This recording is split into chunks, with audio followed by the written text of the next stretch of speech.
At a Wednesday morning news conference, Homero Mendoza, General Secretary of the Defense, which often deals with high-profile crimes, told reporters a criminal group belonging to the Juarez cartel ordered the massacre in northern Mexico.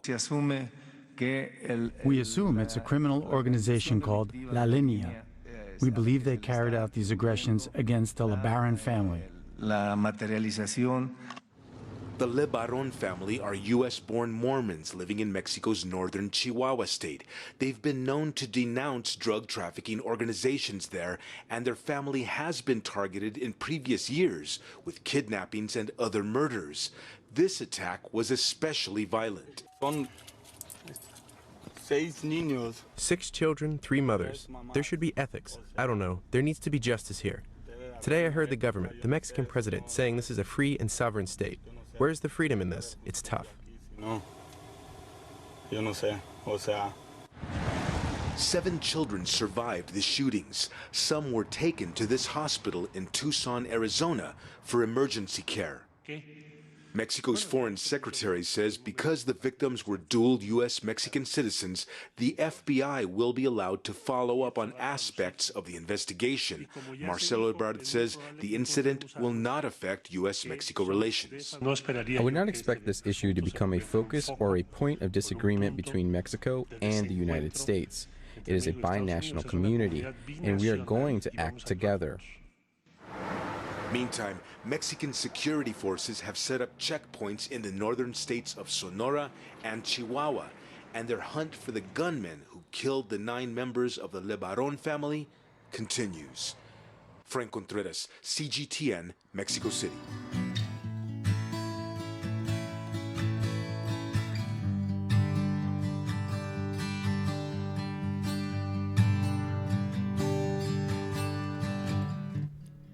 You may have seen news reports like this one in November 2019 when 3 women and 6 children were murdered and 5 other children injured, all members of a colony of an independent Mormon sect in northern Mexico by a drug cartel group in that area.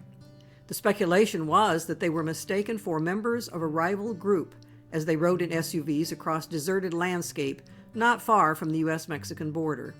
Their vehicles were riddled with bullets and burned to rubble. The members of the sect were not native Mexicans, but Anglo-Americans with dual American-Mexican citizenship.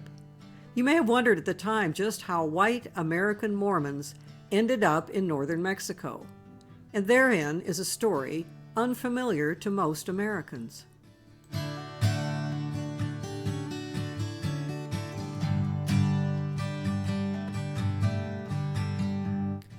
In 1850, the leadership of the Church of Jesus Christ of Latter-day Saints, or LDS, commonly called the Mormons, publicly announced for the first time what is often called the doctrine of plural marriage, otherwise known as polygamy. Mormon founder Joseph Smith had allegedly engaged in plural marriages himself from perhaps as early as 1830 when he was establishing the denomination, having, by some accounts, up to 30 wives. But the facts of this had been kept from both the public and the average church member during his lifetime. He was killed by a mob in Nauvoo, Illinois in 1844. 3 years later, under the leadership of Smith's successor Brigham Young, the first contingent of Mormons headed out toward Salt Lake Valley in 1846 to establish a colony there. In 1846, the area was under the control of Mexico. Even at that point in time, the practice of polygamy was still only quietly engaged in by certain Mormon leaders, such as Brigham Young.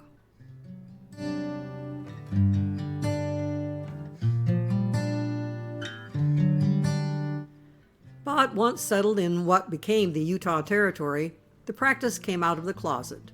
The leadership announced that not only was polygamy an acceptable choice, it was to be preferred if a man wanted to ascend to the highest level of honor in the coming heavenly kingdom. As you can see by this photo of Brigham and his wives and kids, he had his sights set on a top position in that kingdom. By 1880, polygamy was being practiced by up to 30% of Mormon families. Unfortunately for the polygamists, such as this family, almost immediately after the arrival of Mormons in the Salt Lake area, the U.S. won the Mexican-American War, and the Salt Lake area became part of the United States. And from that time on, polygamy became a point of contention with the U.S. government. Finally, in 1882, the U.S. government passed the Edmunds Act, which made polygamy a federal felony, prohibited unlawful cohabitation, and took away polygamists' right to vote and hold political office. It was followed in 1887 by the Edmunds-Tucker Act, which disincorporated the LDS Church, allowed the government to seize church assets, punished offenders with large fines and prison, and required wives to testify against their husbands.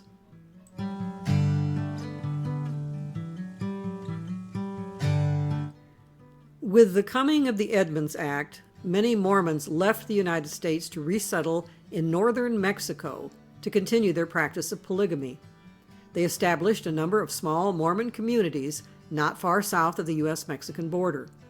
In 1904, the official Latter-day Saints denomination itself, with headquarters in Salt Lake City, Utah, made polygamy unacceptable in the church anywhere in the world.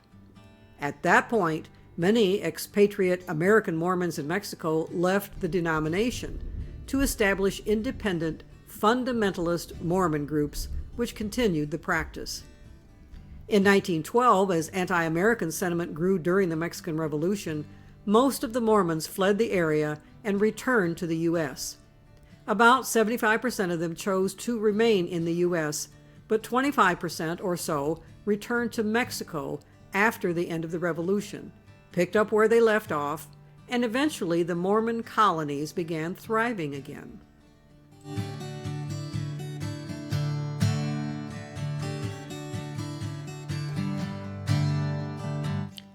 One of those families had the last name Romney.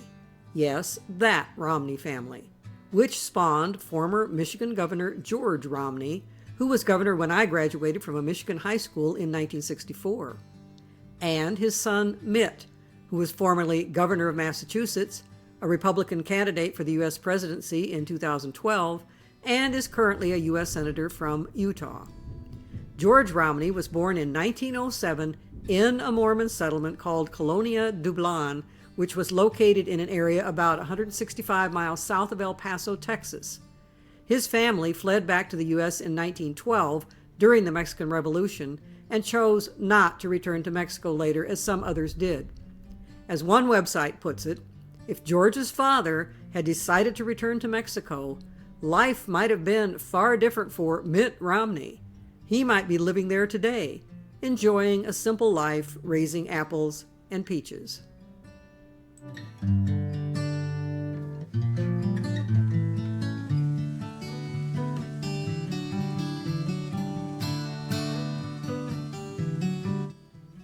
When the U.S. outlawed polygamy, Mormon polygamists didn't just move south to Mexico. Some headed north to Canada. In 1887, a group of Mormons led by a man named Charles Card traveled over 700 miles straight north in one of the century's last wagon train migrations from Utah to southern Alberta. They first established a settlement named Cardston just over the border in Alberta from Montana. Mormon pioneers then branched out across the area from there, establishing other small communities. Cardston thrived as a Mormon center, as you can see from this elegant Mormon temple that was dedicated in 1923, the first such temple built outside the U.S., although to this day the population of Cardston is still only 4,000. 40 miles east of Cardston is the little town of Raymond, Alberta. It also was settled by Mormon pioneers, and to this day the majority of the population is still Mormon. There are 10 different LDS congregations in this little town of only 3,700.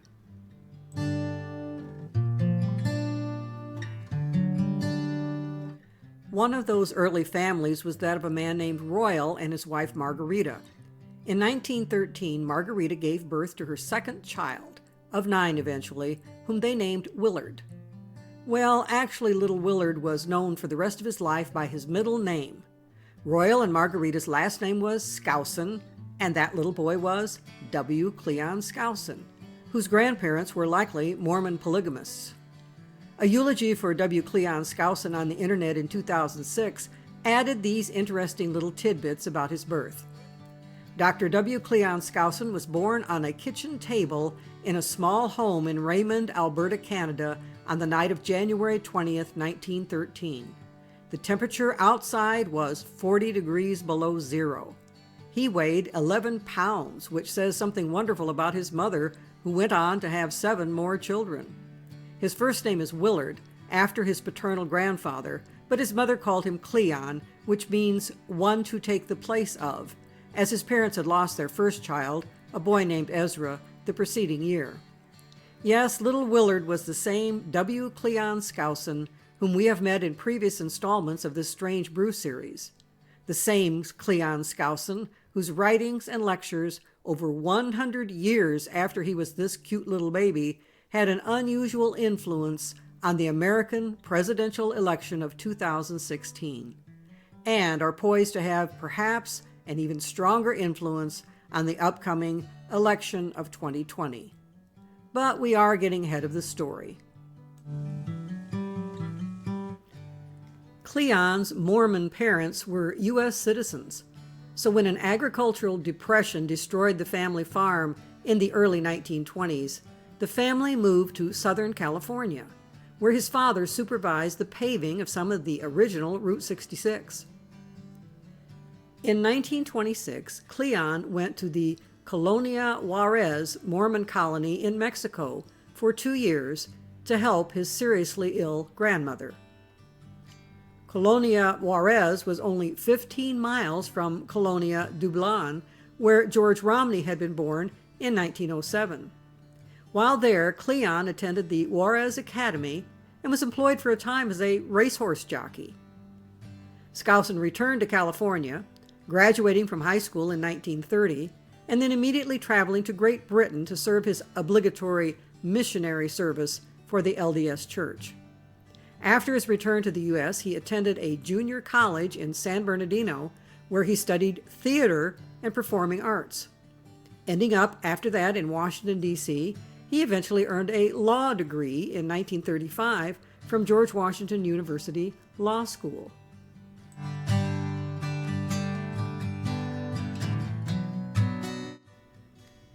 In 1935, Cleon was hired by the FBI to do clerical work, and by 1941 had the title of Special Agent. Although years later he would tout his work with the FBI as a source of insider's insight into confidential domestic intelligence about communism, the reality, according to detailed FBI archival records from that time, which I have seen through my research, was that he never really had any assignments that had anything in particular to do with investigations of communist influence in the U.S. In later years, Cleon also claimed that he had served as Hoover's administrative assistant. But when Hoover was contacted about those claims, he informed inquirers there was no such position. In other words, Cleon Skousen wasn't above padding his resume as an anti-communist crusader. As a glowing online biographical sketch about Cleon, written by a young Mormon man, puts it, it was during his years as an FBI agent that Skousen engaged in a vigorous study on the Constitution from the perspective of the Founding Fathers. Because of his background in acting and his expertise on the subject of communism, Skousen was asked to return to California to eradicate communist progressive influences in Hollywood media. During this period of his life, Skousen developed strong relationships with prominent individuals in Hollywood, including Ronald Reagan, Walt Disney, Walter Knott, Cecil B. DeMille, John Wayne, and Art Linkletter. Skousen mentored Ronald Reagan on the Constitution for the years leading up to and during Reagan's presidency. From other accounts of his life from non-Mormon sources, it is clear that this is a case of overhyped enthusiasm by a starry-eyed Cleon fan who believes every anecdotal story he's read about Cleon. The idea that a few acting classes in a junior college equates to a significant background in acting is silly. And the fact Cleon pushed some papers in FBI offices for years made him an expert on communism is equally silly. As for the prominent Hollywood people mentioned, Cleon likely did know those named and interacted with them a bit, but the implication that he had an outsized influence on them is likely way beyond reality.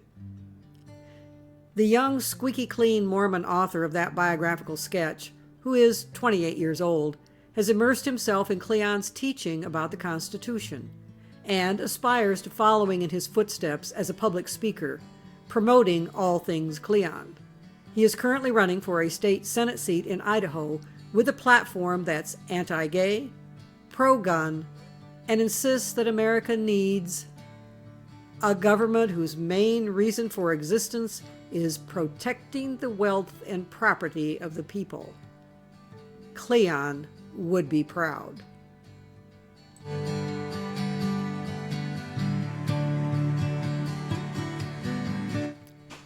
After his stint with the FBI, Cleon taught at the LDS's Brigham Young University for a while, mostly classes in public speaking and the theology and history of Mormonism. He lectured extensively and also created many books and teaching materials for his classes.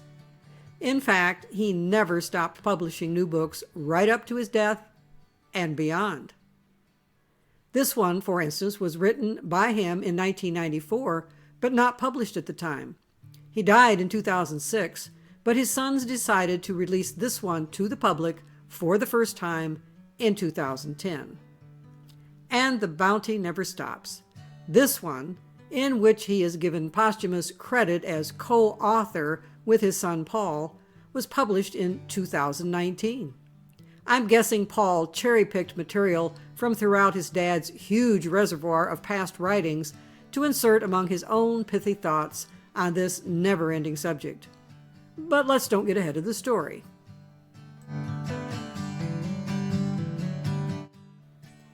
In 1956, Cleon accepted an appointment as the police chief of Salt Lake City. He infused his job with an outsized zeal for imposing Mormon morality on the populace, and was criticized by many, including the city's right-wing Mormon mayor, J. Bracken Lee, for running the department like a Gestapo. According to some accounts, he made the mistake of directing a raid on a private gambling club while the mayor was there enjoying a friendly card game and maybe a softcore girly show with buddies, and Lee promptly fired him in 1960. Almost immediately after that, Cleon accepted a request that he run for governor against the Republican incumbent in the 1960 election. He evidently came pretty close to winning.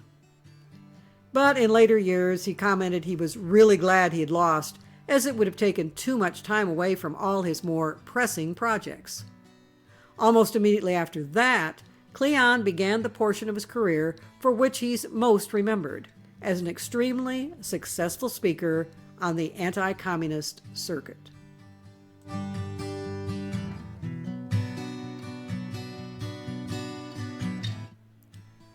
Up until a year ago, I had never heard of W. Cleon Skousen.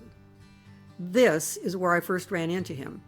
I'd been researching the Cold War-era anti-communist movement and had come across the 1961 Hollywood's Response to Communism rally held in 1961 at the Hollywood Bowl, which was featured in an earlier episode in this Strange Brew series.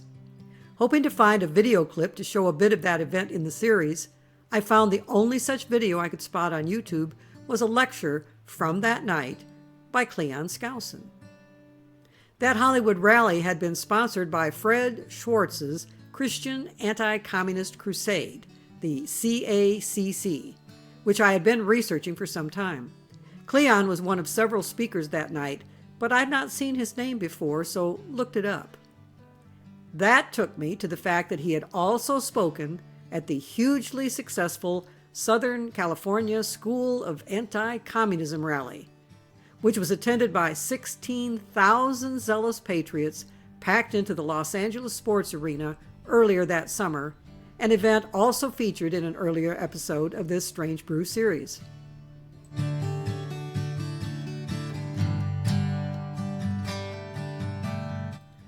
I had read that Fred Schwartz seldom approved of speakers outside of members of his own organization, but it turned out that he found Cleon's teachings to be so well aligned with his own that he welcomed Cleon into his stable of regular speakers.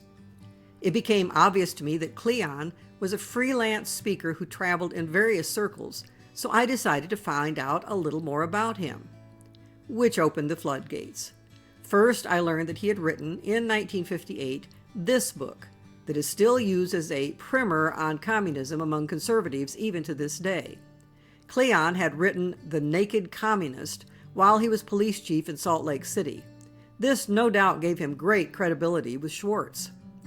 The main subject of the book is a purported communist plot to overcome and control all of the world's governments that are not members of the communist bloc through the implementation of social progressivism and by undermining American foreign policy through the promotion of internationalism and pacifism.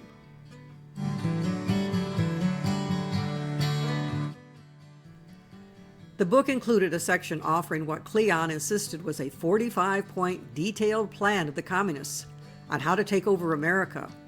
In 1963, Cleon's communist plot list was read into the congressional record by a congressman, as shown in the official document displayed here. It was presented by Cleon in the Naked Communist book as if it really was some sort of secret list that had been discovered somewhere, actually written by communist leaders. It is quite obvious, however, that it was just created out of whole cloth by Cleon for purposes of the book. It represented his own interpretation of what he thought Russians would want to do. He implied that he had this sort of secret knowledge because of his years employed by the FBI. But detailed documentation that I've seen right in the archival vault of the FBI's employment records on Cleon that is online on the U.S. government website shows clearly that he did not have any assignments during his employment there that were related to investigation of communism, and he was not privy to any inside information on the topic. Here are a few select entries in his famous list of the strategies that the communists allegedly planned to use to undermine America.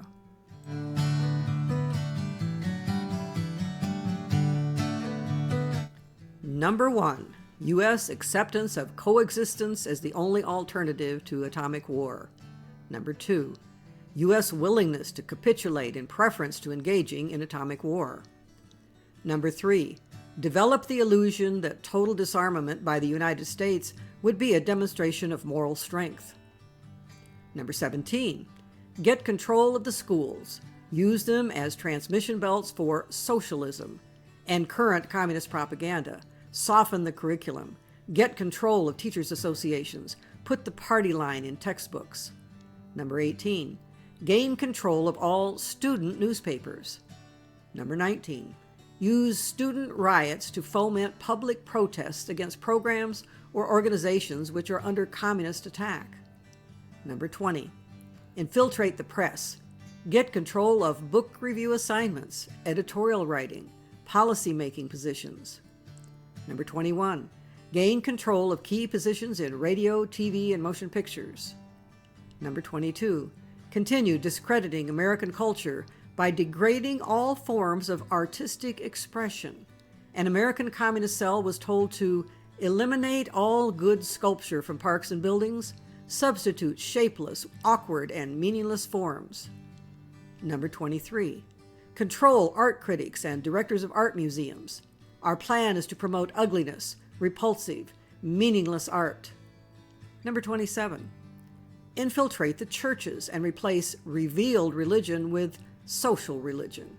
Discredit the Bible and emphasize the need for intellectual maturity, which does not need a religious crutch. Number 30. Discredit the American founding fathers. Present them as selfish aristocrats who had no concern for the common man. Number 32. Support any socialist movement to give centralized control over any part of the culture: education, social agencies, welfare programs, mental health clinics, and so on. Number 39.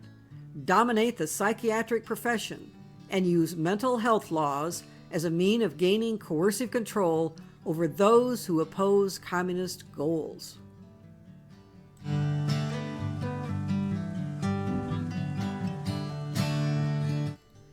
It wasn't just Fred Schwartz who enlisted Cleon's speaking and writing talents in the anti-communist cause. I discovered that Cleon was also one of the few men outside the ranks of the members of the John Birch Society that Robert Welch invited to be a part of his stable of speakers for Birch Society gatherings. Fred Schwartz had long been careful to not publicly tie his own CACC activities to the efforts of Welch, since by the early 1960s, Welch was getting a reputation, even among conservative anti-communists, for being just too radical. But the reality was that both organizations shared many of the same members. When the CACC came to town for a School of Anti-Communism, many of the rank-and-file people who volunteered to help organize and advertise it, as well as serve as ushers and such, were active John Birch Society members.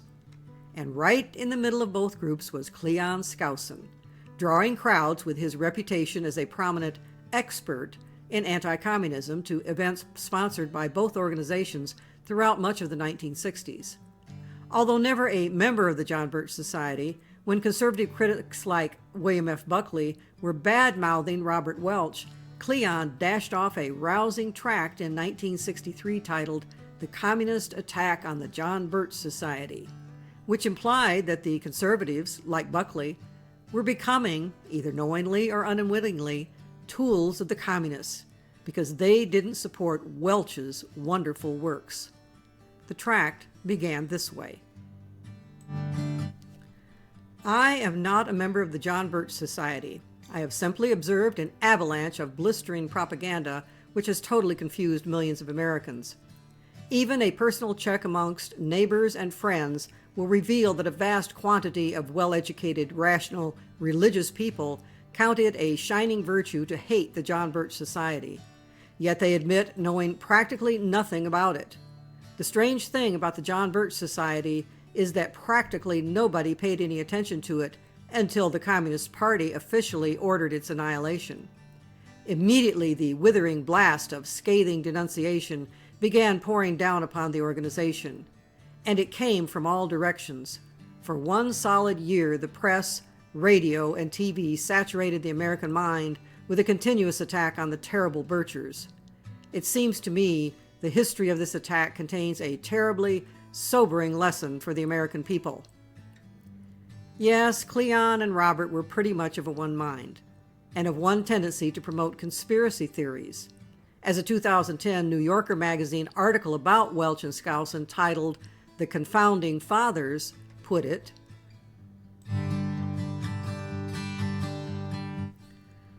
all along, Skousen's evolving thoughts ran in tandem with Welch's.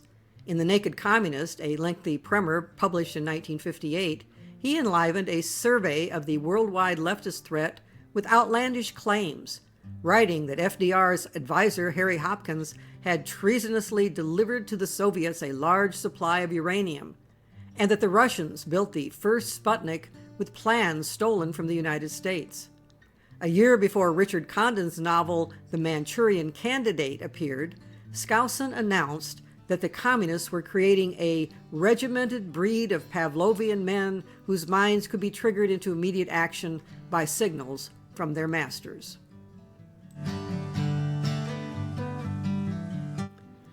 Along with his passion about exposing communism, Cleon still had all sorts of other areas in which he was convinced he had expert advice. So in 1960, he took time out to write a guidebook for parents of boys. It's still available today, and particularly popular among conservative homeschooling parents who want to raise their boys in the good old-fashioned way. As one reader put it in an online review, this book is a description of boyhood from birth to age 21, a portrait of physical and emotional development year by year, an outline of behavior patterns and problems and how parents should react to them. His finest insights come from raising 8 children. This is a very helpful book in understanding your child at various stages of development. It eases a parent's heart to know that all boys go through certain stages, and blissful relief that they also exit them. I'm not sure what all Cleon covered in the book, But I did find one quotation online with this tidbit of advice. Every boy should know that masturbation may be the first step to homosexuality.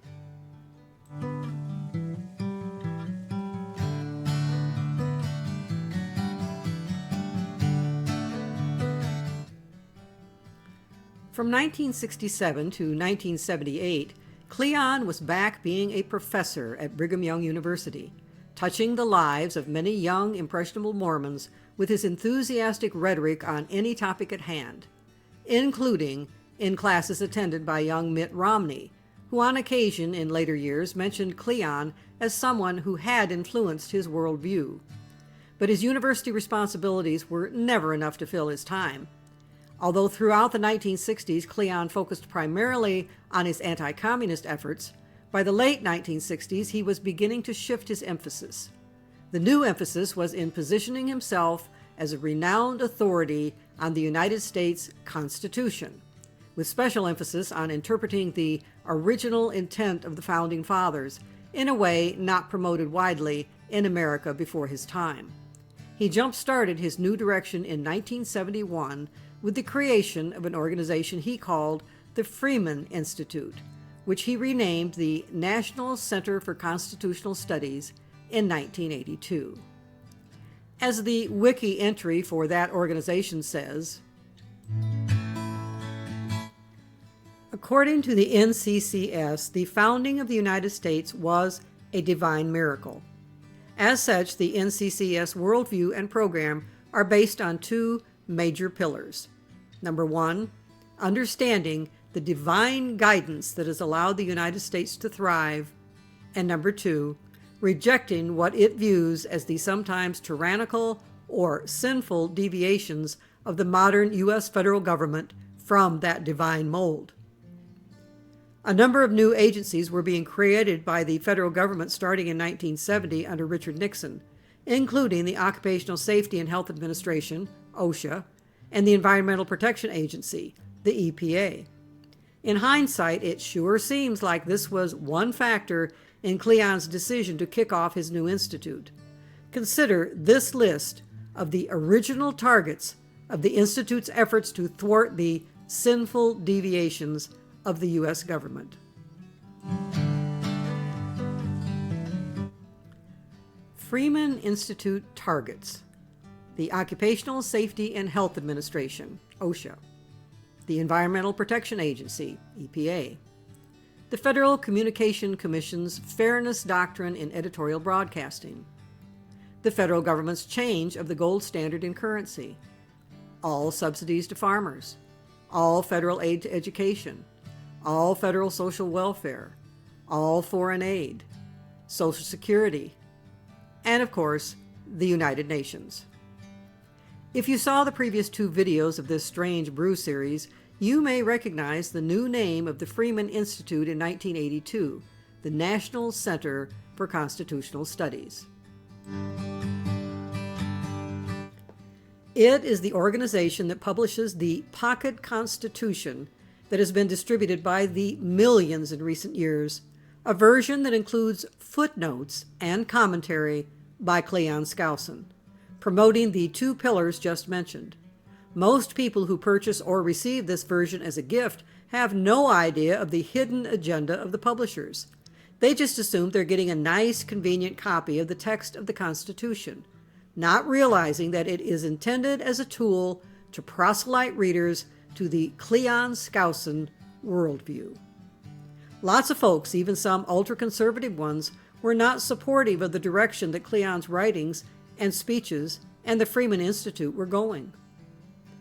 In 1971, a review in the Mormon journal Dialogue accused Skousen of inventing fantastic ideas and making inferences that go far beyond the bounds of honest commentary, and advancing doctrines that came perilously close to Nazism. And in 1979, after Skousen called President Jimmy Carter a puppet of the Council on Foreign Relations and the Rockefeller family, the president of the Mormon Church issued a national order banning announcements about his organizations.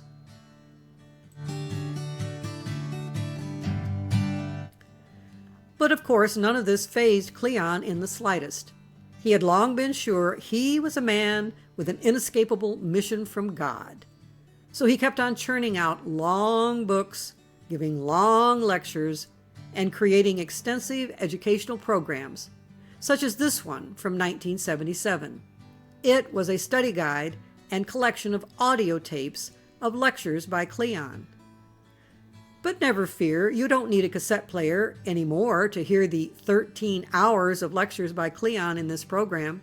It is now available from the W. Cleon Skousen website on CDs, DVDs, or MP3 download for only $39.95. Here's the description. This study course was especially designed for those who realize there is something seriously wrong in America today, but who feel they are too busy to find out what can be done about it. If the Founding Fathers were here, they would undoubtedly assure us that we can do something about it, and the solution requires three things. Number one, an understanding of the Founders' original success formula, which was based on a free market economy and a constitutional form of government. Number two, a good understanding of what has been happening to the Founders' success formula since the year 1900.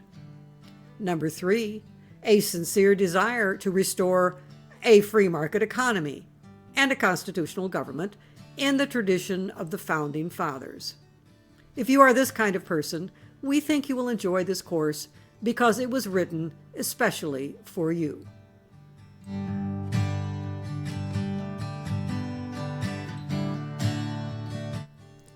Cleon continued refining his theories regarding the Constitution and the original intent of the Founding Fathers over the next 3 years, and in 1981 distilled the basic principles of the Miracle of America series, publishing a book on the topic titled The 5,000-Year Leap, A Miracle That Changed the World.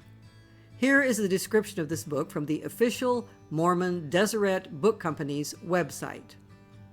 The 5,000-Year Leap tells of the 28 fundamental beliefs of the Founding Fathers, which they said must be understood and perpetuated by every people who desire peace, prosperity, and freedom.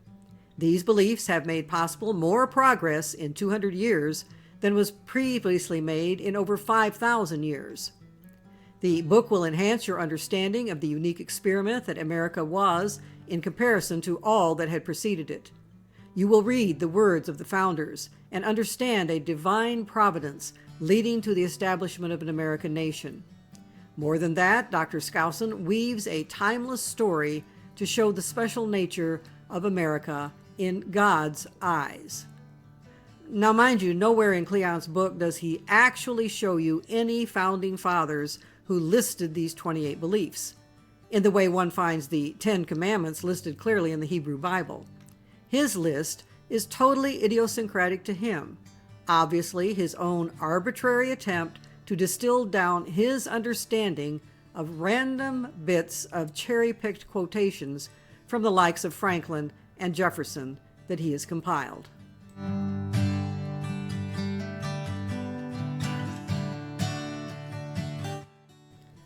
Four years after the 5,000-Year Leap, Cleon crowned his collection of constitutional books off with an 888-page book titled The Making of America, The Substance and Meaning of the Constitution, published in 1985.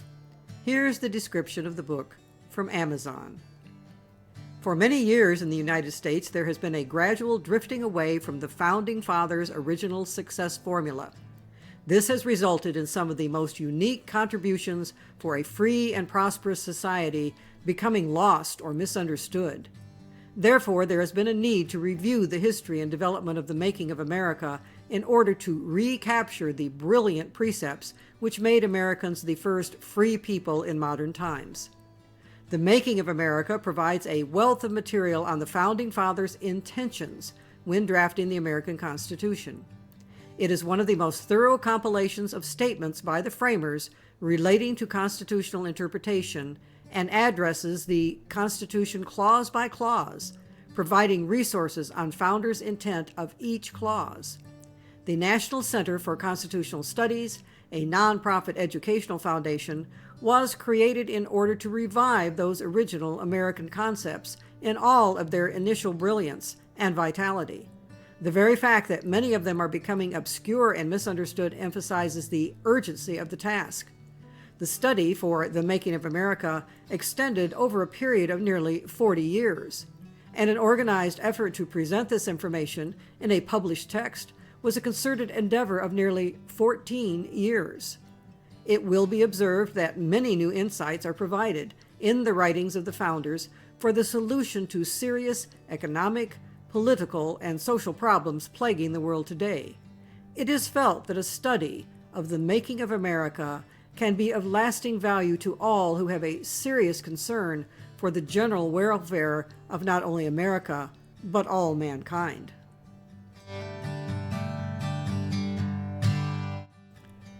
Designed as basically a civics textbook, it was mostly popular in Latter-day Saint circles, used widely in LDS schools.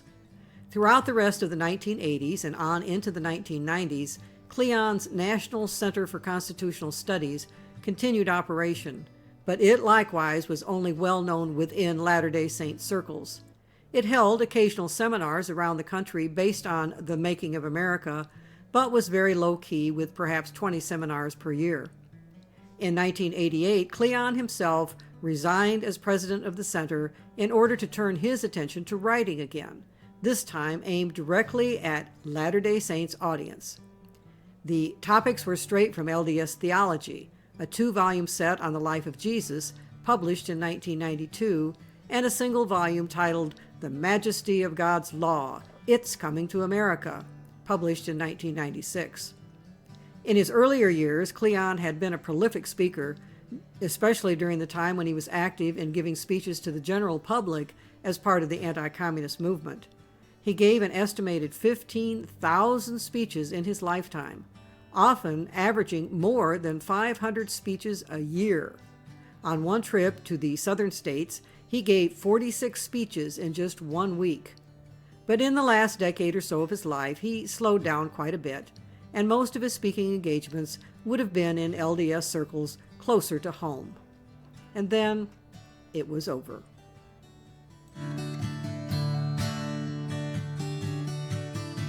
W. Cleon Skousen passed away this afternoon at his home in Sugar House. ABC4's Brent Hunsaker visited with his family tonight and tells us what they had to say about his really long life. Yeah, it was almost 93 years old, just days shy of becoming 93. Any Mormon instantly recognizes the name Cleon Skousen, but his fame extended far beyond the religion and far beyond the borders of this state. Born in 1913 in Raymond, Alberta, Canada, Cleon Skousen loved his adopted land of America. Thank you. He would give upwards of 500 lectures a year. And review the things that made America great. His favorite topic, the Constitution. A G-man who rose through the ranks of J. Edgar Hoover's FBI, Skousen was an avowed anti-communist and a staunch conservative. He served as Salt Lake police chief, even ran once for Utah governor. But most often, he was the man behind the candidate. He will be a man that we will always revere as one who had great beliefs and stood by his beliefs. Skousen preferred the role of educator and author. He wrote 46 books, among them The Naked Communist and The Treasures of the Book of Mormon. Other books were also in the works at his death. It's a fantastic legacy, and it is true. You don't appreciate it until it's gone and you have a chance to reflect. Cleon Skousen dies just days before his 93rd birthday. And this coming summer, he and his wife Jewel would have celebrated 70 years of marriage. Cleon Skousen's posterity is almost as large as his legacy. He and Jewel have 8 children, 50 grandchildren, 69 great-grandchildren. Very productive. Yes. Thank you, Brent.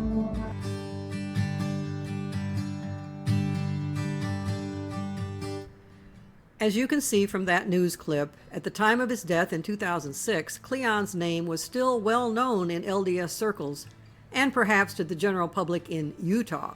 But in the rest of the country, not so much.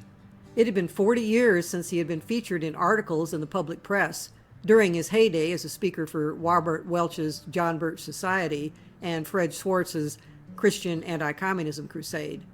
Those two groups had long ago faded from public view in the U.S., and Cleon's reputation had faded as well. After all, the Berlin Wall had come down clear back in 1989. The Soviet Union had been broken up in 1991, and by 1993, even Russia itself was no longer a communist nation.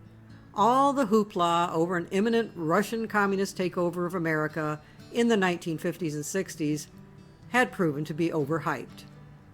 So after his death in January 2006, Cleon was laid peacefully to rest in Salt Lake City Cemetery, and his reputation faded completely from public view. But not for long.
What you were watching there was a video vignette of the September 9th, 2009 so-called Taxpayer March on Washington, touted as the biggest event so far of the so-called Tea Party movement that had been just launched in early 2009 in response to the election of Barack Obama.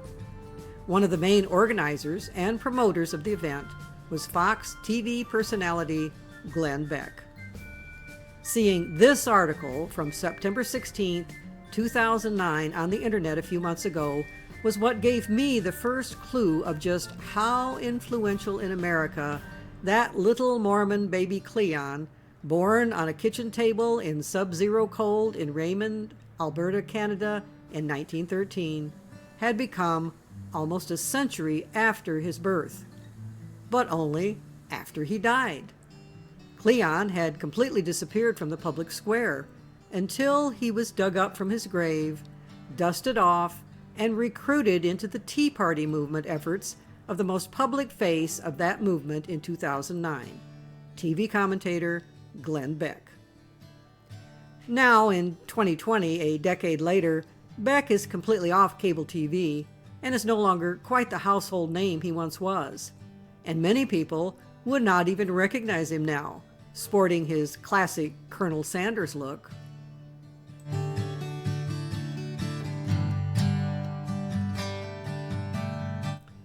But in 2009, he was at the top of his game. His broadcasting career had started with being a radio DJ in the 1980s, eventually having a radio program that was aired nationwide. His popularity and notoriety grew in the early 2000s, and in January 2006, CNN's Headline News hired him to host a nightly news commentary show. He left CNN in late 2008 to join the Fox News channel, where they gave him his own nightly Glenn Beck show.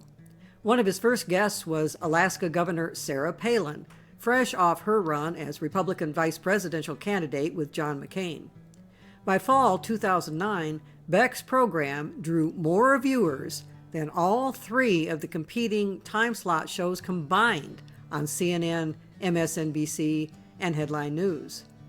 Yes, shortly after Glenn had discovered Cleon Skousen, he had a gung-ho audience of millions hanging on his every word.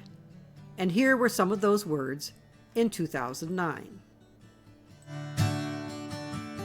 Never come from Washington. We weren't told how to behave that day after 9/11. We just knew it was right. It was the opposite of what we feel today. Let us find ourselves and our solutions together again with the 9 founding principles and the 12 eternal values. This is the 9/12 Project. Are you ready to be that person that you were that day after 9/11 on 9/12? I launched a project back in March, and it comes together Saturday, September 12th, 9/12. Thousands of people are going to gather in Washington, D.C. and around the nation to stand up for the principles and the values that have made America great. On his Fox show of December 12, 2008, Glenn had announced his idea of what he began calling a September 12th person. The first thing you could do, he said, is get the 5,000-year leap. Over my book or anything else, get the 5,000-year leap. You could probably find it in the book section of glennbeck.com, but read that. It is the principle. Please, number one thing, inform yourself about who we are and what the other systems are all about. The 5,000-year leap is the first part of that, because it will help you understand American free enterprise. Make that dedication of becoming a September 12th person, and I will help you do it next year. At this point, Beck was promoting an old edition of Cleon's book. The publisher was planning a new commemorative edition to be released in 2009, and the Skousen family solicited Beck to provide an introduction to that new edition. It was released on March 1st, and a week later, on his Fox show, Beck launched what he dubbed the 9/12 Project.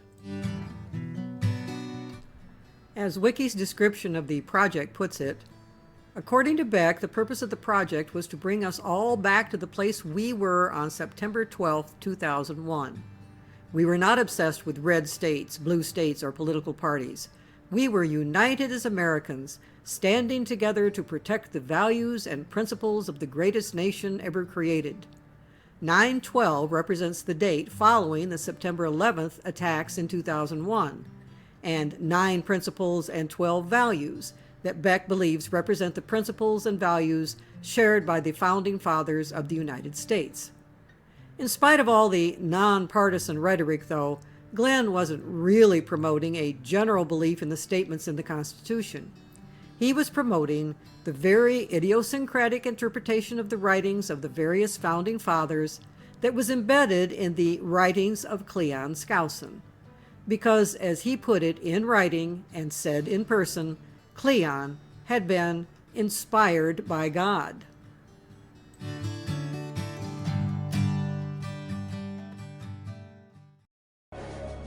You have got to educate yourself. The Lord inspired Cleon Skousen to write the 5,000-year leap. I know it with everything in me. Pass that book on. It is probably the clearest book on the founding of our country and what our principles are. You read the words of our founding fathers in that book. You read their words, and you read them and you're like, this can't be right. I've never heard this stuff before. How is it that this stuff isn't being taught?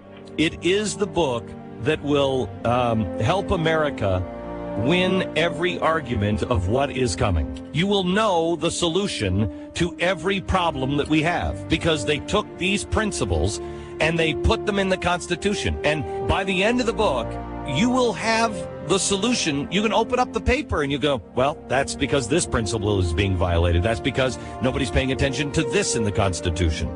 It's just one of the best books out there. This is such a simple book.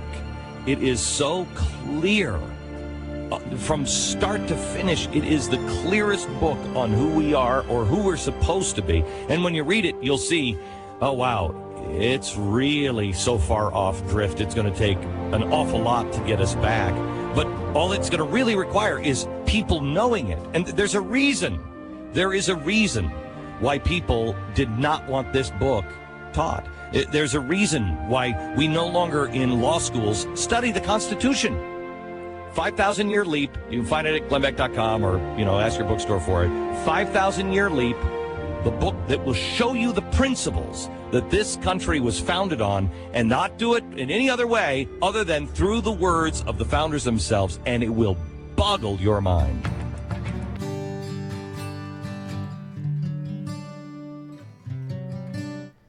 Just to clarify why and how Glenn happened to stumble on the writings of Cleon Skousen, let's take a brief little side trip through Glenn's life. Glenn Beck was born in 1964. He has shared publicly that from 1979 to 1994, he got high every day of his life with either alcohol or marijuana, was often suicidal, and all of that contributed to a divorce from his first wife in 1994. He credits AA with starting him on the road to sobriety in 1994. And that brings us to the most unusual twist in Glenn Beck's life story. In the late 90s, Glenn was on a sort of spiritual quest, trying to find deeper meaning in life. And at that point, his longtime best friend and on-air partner, Pat Gray, who was a lifelong Mormon, introduced him to the teachings of the Latter-day Saints Church.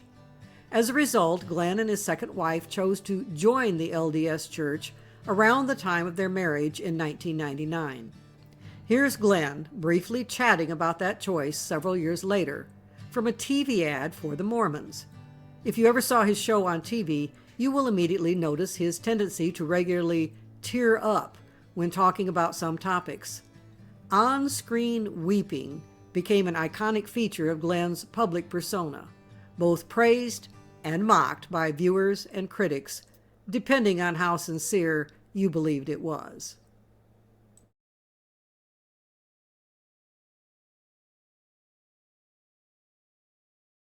They don't lock the doors.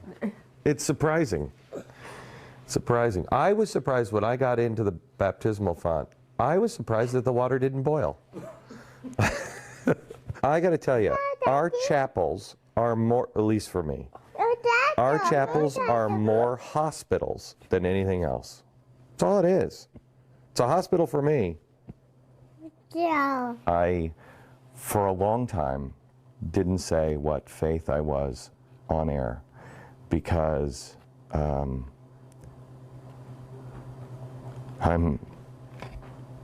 not the model Mormon. And this faith has enough to deal with than to have people look and point at me and say, well, he's a Mormon, so they must all be like that.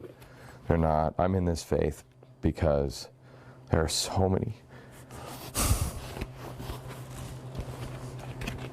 We're in this faith because there are so many examples that are lighthouses to us that we would like our family to be more like, and like ourselves to be more like. But it's a struggle getting there. The point of introducing Beck's religious affiliation should be obvious by now. He didn't stumble across the writings of Cleon Skousen when rummaging at a bookstore looking for material on the Constitution. Most, if not all, of Cleon's books were never primarily sold in secular bookstores during his lifetime, but through Mormon book outlets that almost exclusively distributed Mormon-approved literature. And by 2007, the 5,000 Year book was already over 25 years old and way past its prime. No, Glenn didn't go looking for it. His old Mormon buddy, Pat Gray, gave him an old copy and urged him to read it, and the rest has become history. Within weeks of Glenn's first mention of the book on his show, over 250,000 copies had been sold on Amazon, and it was classified as a bestseller. Cleon's 5,000-year book is now recognized in many circles as the Bible of the branch of the conservative movement dedicated to restoring the Constitution. Millions of copies have no doubt been sold.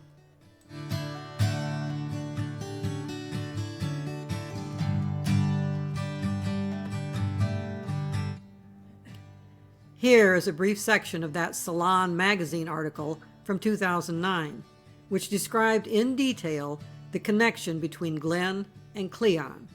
It was written just days after the Tea Party march shown earlier.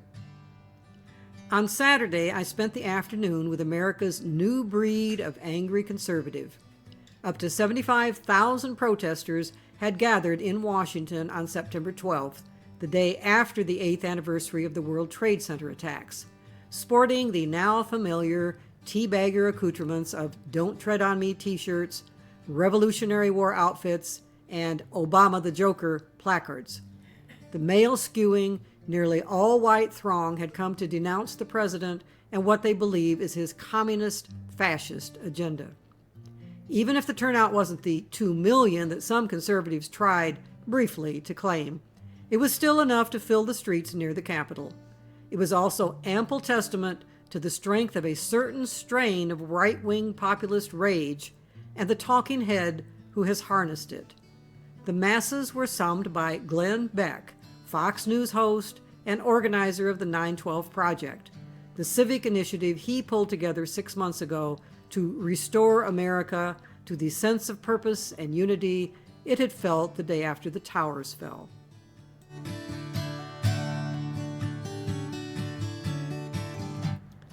But it wasn't really Glenn who summoned them.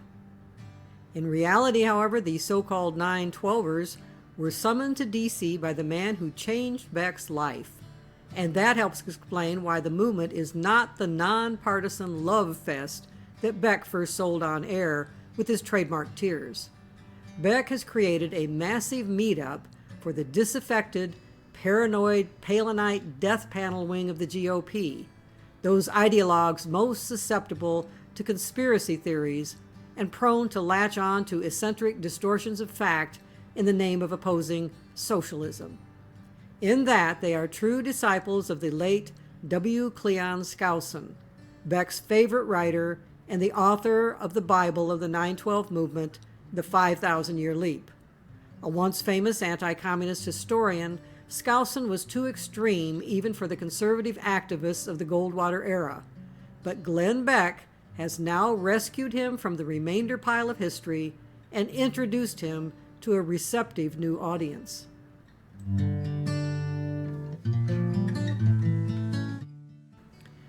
Anyone who has followed Beck will recognize the book's title. Beck has been furiously promoting the 5,000-Year Leap for the past year, a push that peaked in March when he launched the 9/12 Project. That month, a new edition of the 5,000-Year Leap, complete with a laudatory new foreword by none other than Glenn Beck, came out of nowhere to hit #1 on Amazon. It remained in the top 15 all summer, holding the #1 spot in the government category for months. The book tops Beck's 9/12 Project required reading list and is routinely sold at 9/12 Project meetings, where guest speakers often use it as their primary source material. At one 9/12 meetup I attended in Florida, copies were stacked high on a table against the back wall, available for the 9/12 nice price of $15. Don't bother trying to get it at the library, one 9/12er told me. The wait list is 40 deep. What has Beck been pushing on his legions? Leap, first published in 1981, is a heavily illustrated and factually challenged attempt to explain American history through an unspoken lens of Mormon theology. As such, it is an early entry in the ongoing attempt by the religious right to rewrite history. Fundamentalists want to define the United States as a Christian nation rather than a secular republic, and recast the Founding Fathers as devout Christians guided by the Bible, rather than deists inspired by French and English philosophers. Leap argues the U.S. Constitution is a godly document above all else, based on natural law, and owes more to the Old and New Testaments than to the secular and radical spirit of the Enlightenment. It lists 28 fundamental beliefs based on the sayings and writings of Moses, Jesus, Cicero, John Locke, Montesquieu, and Adam Smith, that Skousen says have resulted in more God-directed progress than was achieved in the previous 5,000 years of every other civilization combined. The book reads exactly like what it was until Glenn Beck dragged it out of Mormon obscurity. A textbook full of aggressively selective quotations intended for conservative religious schools like Utah's George Wythe University, where it has been part of the core freshman curriculum for decades, and where Beck spoke at this year's annual fundraiser.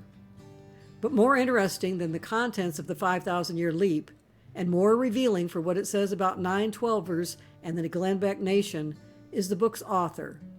W. Cleon Skousen was not a historian, so much as a player in the history of the American far right, less a scholar of the Republic than a threat to it. At least that was the judgment of J. Edgar Hoover's FBI, which maintained a file on Skousen for years that eventually totaled some 2,000 pages. Before he died in 2006 at the age of 92, Skousen's own Mormon church publicly distanced itself from the foundation that Skousen founded and that has published previous editions of the 5,000-year leap. There is something pleasing for every confirmed conservative to glean from the 5,000-year leap, supposed wisdom of the Founding Fathers, to apply to modern times. The fact that many of these pearls of wisdom are not found in the Constitution itself or in an honest reading of most of the writings of the Founding Fathers is irrelevant. Cleon was established in the minds of Glenn Beck's listeners as a bona fide historical expert, and he uses so many flowery words and includes so many footnotes that they've been convinced that this book is indeed practically on a par with the Bible for being inspired. And thus the book has become incredibly influential to this day, devoured by patriots needing to validate all their own prejudices, and cited by numerous more recent authors in order to bolster the credibility of their own similar conclusions.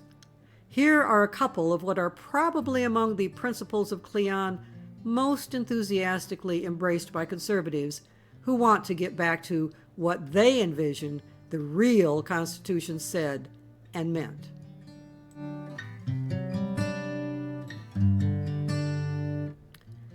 Under no circumstances is the federal government to become involved in public welfare. The founders felt it would corrupt the government and also the poor. No constitutional authority exists for the federal government to participate in charity or welfare. But of course the nagging question still remains. If it corrupts a society for the government to take care of the poor by violating the principle of property rights, who will take care of the poor? The answer of those who built America seems to be anybody but the federal government. In some states, the victims of criminal activities may apply to the state for damages. This most unfortunate policy is a counterproductive procedure which encourages crime rather than deters it. It encourages a bandit to say to his victim, "Don't worry, mister, you'll get it all back from the state."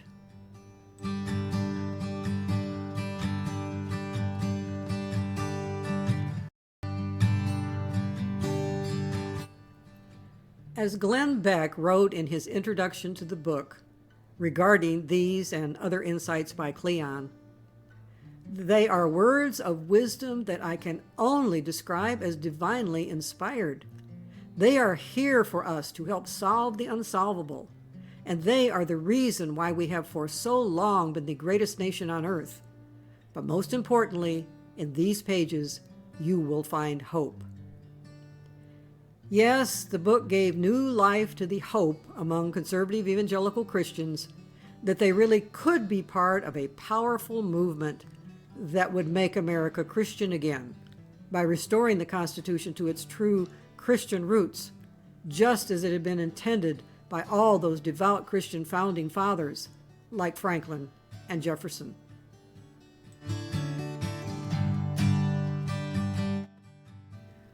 But there is, of course, a problem with fulfilling this hope.